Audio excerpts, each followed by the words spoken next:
Islamophobia is a neologism used to refer to an irrational fear or prejudice towards Muslims and the religion of Islam.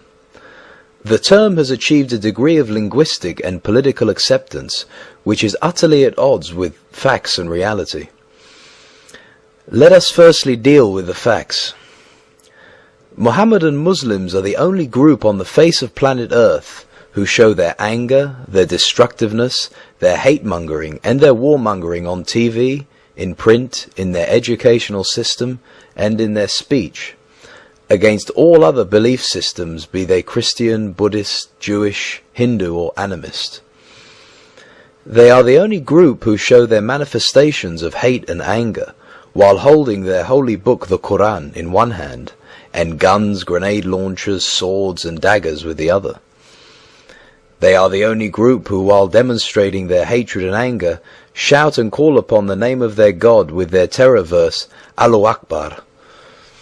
They are the only group who, in the name of Allah, slaughter unarmed and innocent civilians by the sword, suicide bombings, beheadings, blowing up planes, buses, trains, etc., etc. Of all the acts of terror and aggression in the world today, Mohammedan Muslims have the pride of being the number one in at least 55 countries in the world, on 4 continents. Mohammedan Muslim law, called the Sharia, discriminates unreservedly against the following: all females, even be they the followers of Muhammad; all unbelievers, such as Christians, Buddhists, Hindus, Jews, etc., all homosexuals, all sects of Mohammedan Muslims who do not follow their methods. Mohammedan Muslims burn and destroy the holy places of other religious groups, such as churches, Buddhist temples, Hindu shrines and synagogues, without remorse. Mohammedan Muslims show nothing but utter contempt for the beliefs, property and lives of all those who do not believe as they do.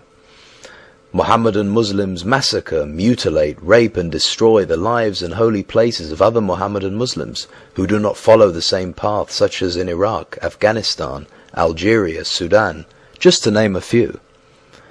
Mohammedan Muslims in the Western democracies, while hiding behind their freedoms of speech and belief, declare in public and in the media that they intend to turn the Christian democracies into replicas of their depraved belief systems.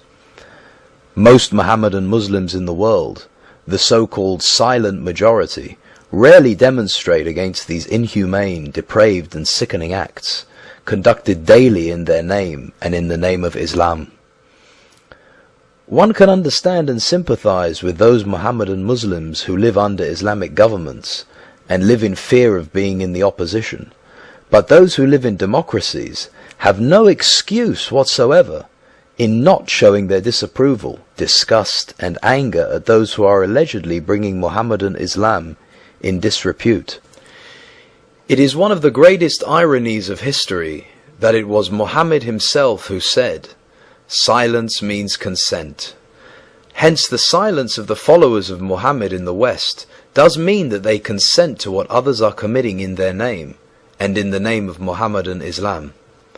In fact and in reality, they have no choice, since those that the media erroneously call Islamic radicals are actually the truest believers in the faith of Mohammedan Islam, as they are in reality only following what the Quran itself commands them to do in hundreds upon hundreds of verses: to force into conversion, to hate, to war, to subjugate, to slaughter, to plunder, to rape, and to enslave all those human beings who do not believe as they do.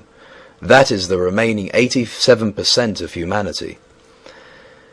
If all the above items which any and all sane human beings are watching on TV, reading in the newspapers or listening to on the radio do not justify being afraid of Islam, what will? Mohammedan Islam is radical. It has no shades.